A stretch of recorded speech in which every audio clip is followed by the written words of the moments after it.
O Senhor esteja convosco. Ele está no meio de nós. Proclamação do Evangelho de Jesus Cristo, segundo Marco. Glória a vós, Senhor. Naquele tempo, Jesus começou a ensinar o povo às margens do mar da Galileia. Uma multidão muito grande se reuniu em volta dele, de modo que Jesus entrou numa barca e se sentou, enquanto a multidão permanecia junto às margens na praia. Jesus ensinava-lhes muitas coisas em parábolas, e em seu ensinamento dizia-lhes: escutai. O semeador saiu a semear. Enquanto semeava, uma parte da semente caiu à beira do caminho. Vieram os pássaros e comeram. Outra parte caiu em terreno pedregoso, onde não havia muita terra, brotou logo, porque a terra não era profunda, mas quando saiu o sol, ela foi queimada. E como não tinham raízes, secou. Outra parte caiu no meio dos espinhos. Os espinhos cresceram e sufocaram, e ela não deu fruto. Outra parte caiu em terra boa e deu fruto, que foi crescendo e aumentando, chegando a render 30, 60 e até 100 por um. E Jesus dizia: quem tem ouvidos para ouvir, ouça. Quando ficou sozinho, os que estavam com ele, junto com os 12, perguntaram sobre as parábolas. Jesus lhes disse: a vós foi dado o mistério do reino de Deus. Para os que estão fora, tudo acontece em parábola, para que olhem, mas não enxerguem, escutem, mas não compreendam, para que não se convertam e não sejam perdoados. Ele lhes disse: vós não compreendeis esta parábola? Então, como compreendeis? Compreendereis todas as outras parábolas? O semeador semeia a palavra. Os que estão à beira do caminho são aqueles nos quais a palavra foi semeada. Logo que a escuta, chega Satanás, tira a palavra que neles foi semeada. Do mesmo modo, os que receberam a semente em terreno pedregoso são aqueles que ouvem a palavra e logo a recebem com alegria, mas não têm raiz em si mesmos, são inconstantes. Quando chega uma tribulação ou perseguição por causa da palavra, logo desistem. Outros recebem a semente entre os espinhos.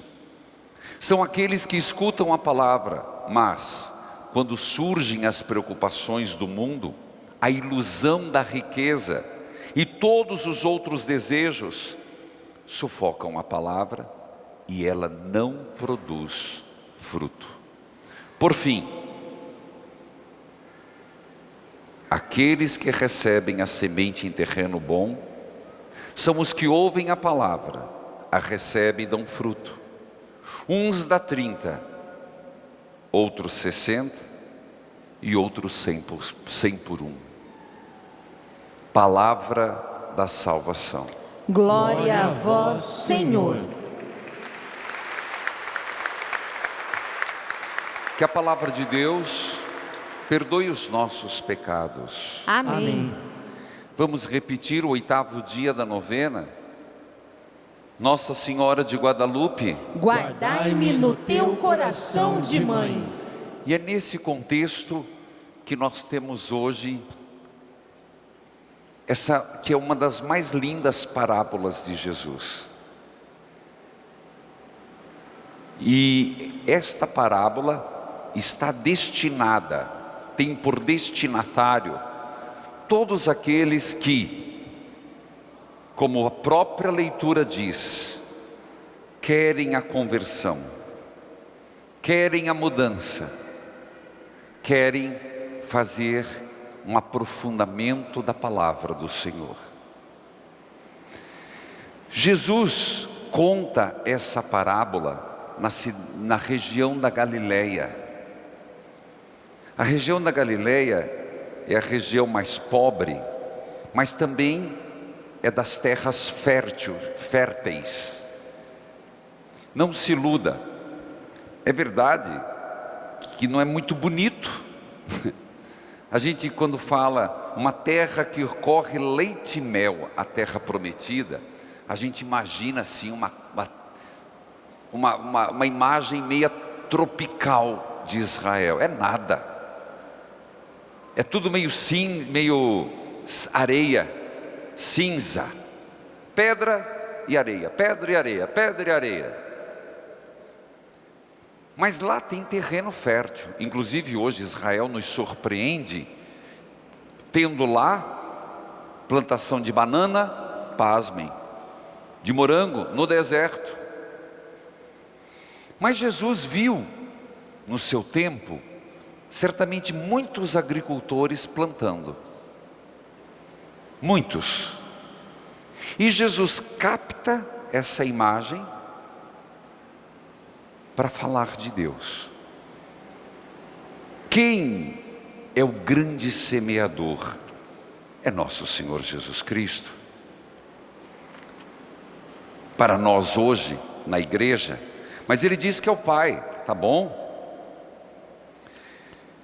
Mas Ele coloca que o Senhor não se cansa de semear.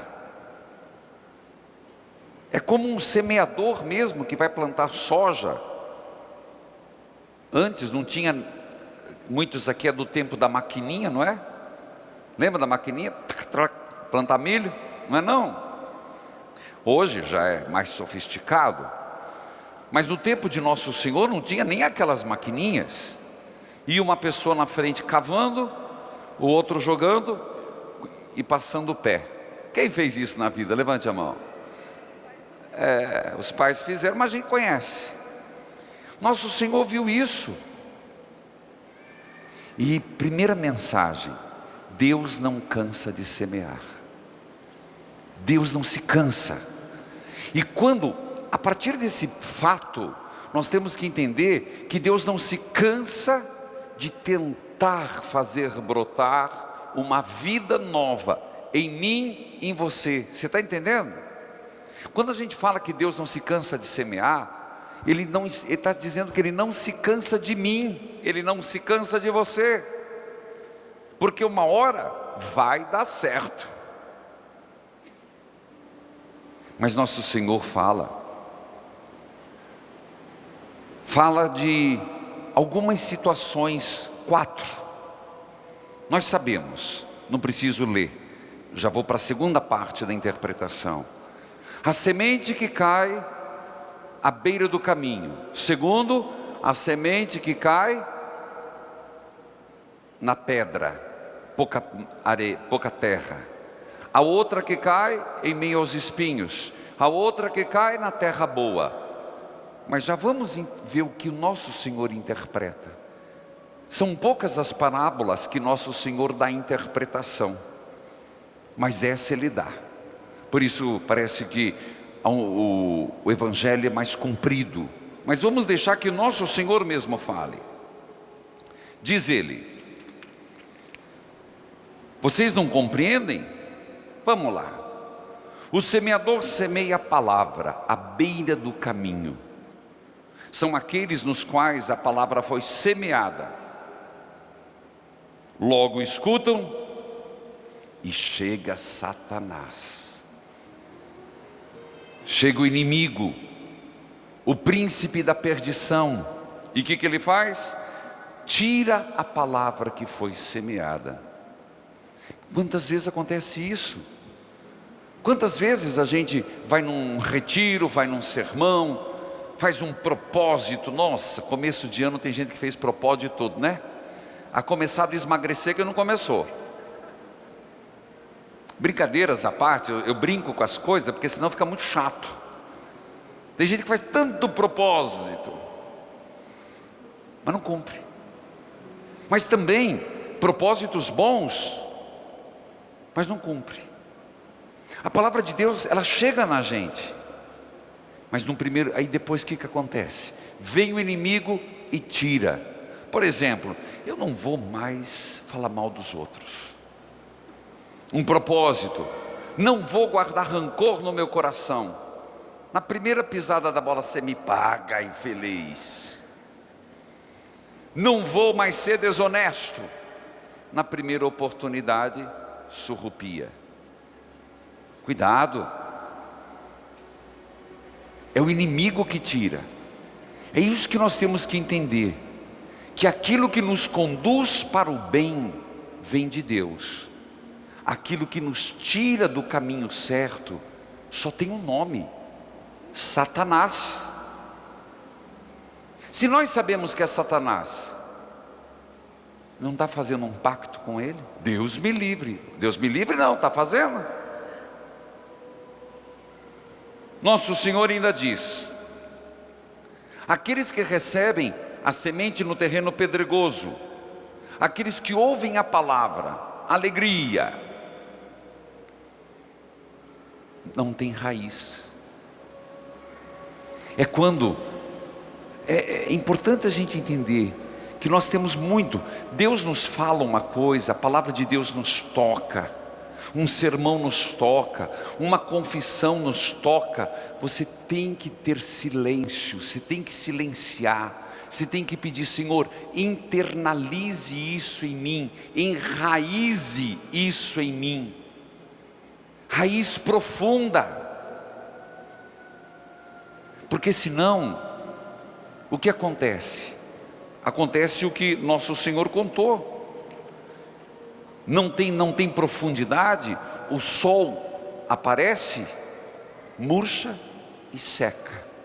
Aqui me faz lembrar do Salmo 1. O Salmo 1 fala de dois caminhos. Salmo número 1. Um deles fala que o rio, a árvore que está junto ao rio, não seca. E é mais pura verdade. Por quê? Porque mesmo que dá uma estiagem danada, as folhas caem. É normal, mas a raiz é profunda. Eu te pergunto, qual a profundidade da nossa fé? Gente, eu fico impressionado. Fé em Jesus Cristo e fé na nossa igreja. Meu Deus do céu, atendi esses dias, vocês escutaram? Eu e minha esposa éramos catequistas. Eu e minha esposa, nós éramos da igreja. Eu e minha esposa, nós fazíamos isso, aquilo. Agora mudou de religião. Falei, mas vá tomar banho só. Porque o pessoal me tratava mal. Ué, até vocês lembram que eu falei? Até no seminário de nosso Senhor Jesus Cristo, que eram 12 seminaristas, um traiu ele. O outro pediu para a mãe, vai lá, peça para um sentar à direita, à esquerda, e os outros ficaram tudo uriçados de raiva. Olha aí, pediu para a mãe, pediu melhor lugar. Agora, que raiz que eu tenho na minha comunidade? Qualquer coisa eu estou abandonando a pastoral, qualquer coisa eu paro de ser dizimista, qualquer coisa eu critico o Papa, qualquer coisa eu critico o padre. Vá, meu filho, vai crescer, amadurecer. Por isso que casamento não dá certo. Na primeira dificuldade vou largar. Primeira dificuldade estou abandonando. Raiz profunda, profunda. Aquilo que dizia a segunda leitura: eu não vou na igreja por causa de Pedro, de Paulo, de Apolo, nem de padre A, nem padre B, eu vou por Jesus Cristo. Então, padre até tem que ser santo, mas quem é? Se às vezes não está no seu dia bom, às vezes, não tem dia que você não acorda bem? Tem dia que você acorda bem. Você vê qualquer coisa está rindo à toa. Tem dia que dá vontade de pisar na terra, a tua sombra. Todo mundo tem esses dias, mas a tua fé não pode ser inconstante. Olha a palavra aqui, ó. Não tem raiz em si mesmo, são pessoas inconstantes. Gente, se um dia você tiver, conselho aqui, tem muita gente aqui que vai casar no futuro, se achar um parceiro que é inconstante, meio bipolar assim, meu filho, casa não. Inconstância. Hoje eu quero, amanhã eu não quero. Não. Vamos falar o português rasgado? Pior coisa é você conviver com uma pessoa inconstante, que muda com a lua. Tem gente que muda com a lua. Até tem gente que me pergunta, como é que está fulano? Eu falo, depende da lua hoje. Eu brinco, volto a dizer, porque na fé é a mesma coisa. Não, eu sou cristão, eu sou católico, eu amo a minha igreja.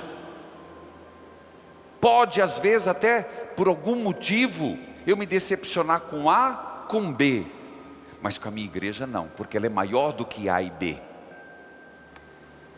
Com Jesus Cristo jamais. Vamos para frente. Quando chega uma tribulação, aqui ó, nosso Senhor está dando uma cacetada em todos nós hoje, né? Inconstante. Quando chega uma tribulação, chega uma perseguição, logo desistem. Eita, somos nós, meu filho. Numa tribulação, diz nosso Senhor, numa perseguição. Você sabia, e são dados importantes, 2019, por dia, 5 igrejas foram depredadas por dia. Você sabia que de cada 10 cristãos, 2 sofreram perseguição por ser cristão no ano passado?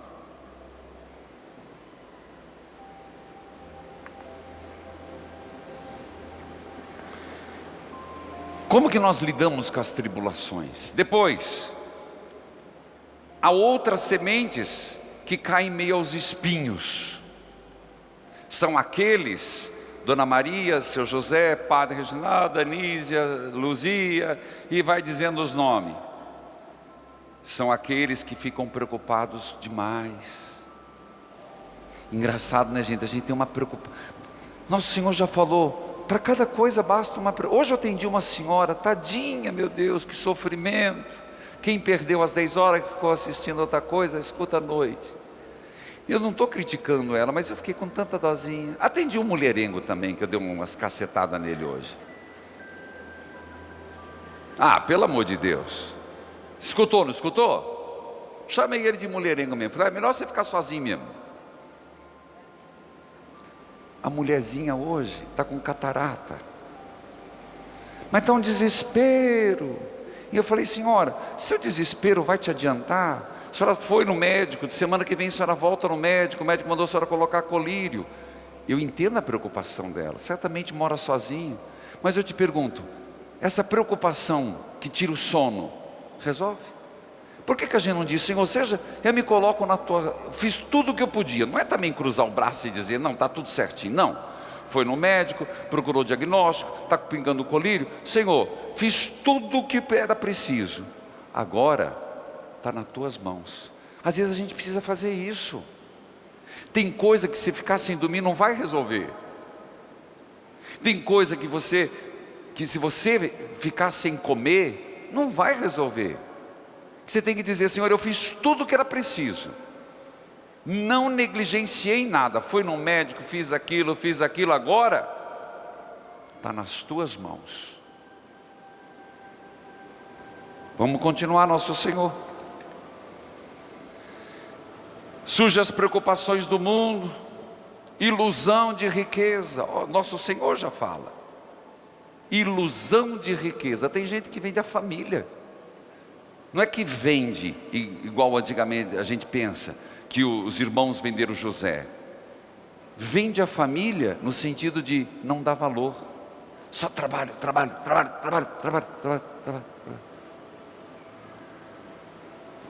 Ilusão de riqueza. E outros desejos. Aqui outros desejos a gente pode encaixar todos os outros nossos.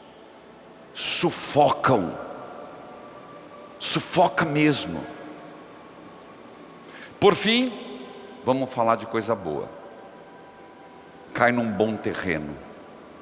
E nós sabemos que o bom terreno, a boa terra é humus, não é? Que vem da onde vem a palavra humildade. Então nós seremos terrenos bons, solo fecundo, quando formos humildes. Sabe por quê?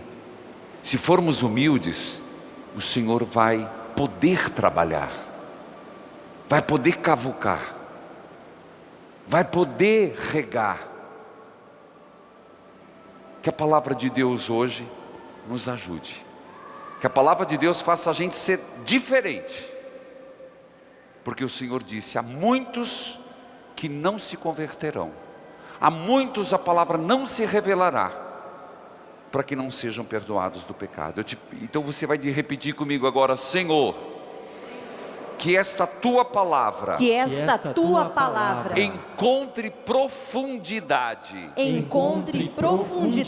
na minha mente, no meu coração, na minha vontade, no meu agir, em toda a minha vida. Amém.